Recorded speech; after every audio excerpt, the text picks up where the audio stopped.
Taste of fat. 今日所有板塊都錄得升幅，而頭五大升幅板塊係互聯網和科技、交易所買賣基金、能源、工業產品、綜合企業。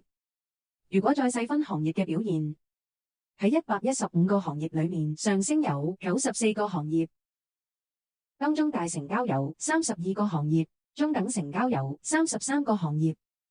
喺最大成交行業裏面，暫時最強嘅行業係有色金屬、航運及港務、煤炭。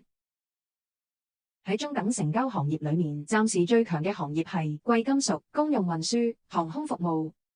至於3日累積最大升幅行業，喺最大成交行業裏面，再加上股票熱力圖，最好表現行業係燃氣供應、石油及天然氣、航運及港務。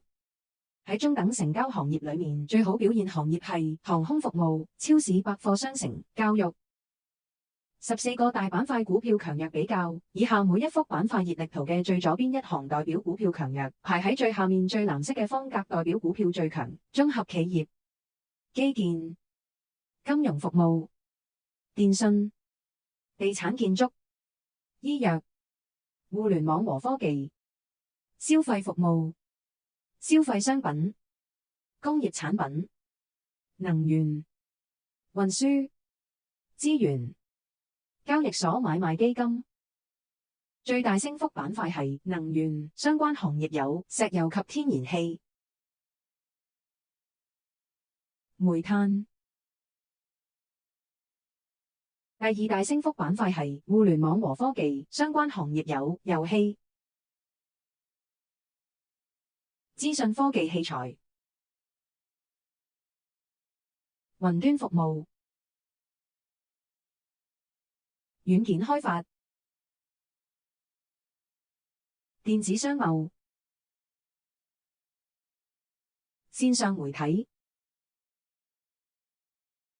第三大升幅板塊係交易所買賣基金，相關行業有交易所買賣基金港股通。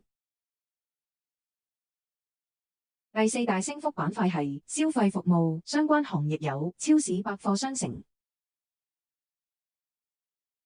博彩、教育。第五大升幅板塊係工業產品，相關行業有機械裝備及器材、半導體。其餘嘅行業係航空服務、燃氣供應、醫藥研發服務、新能源車、生物科技 B、汽車零部件。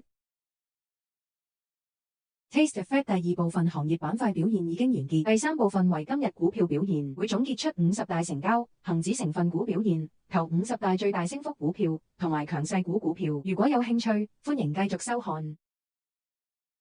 Taste of fat.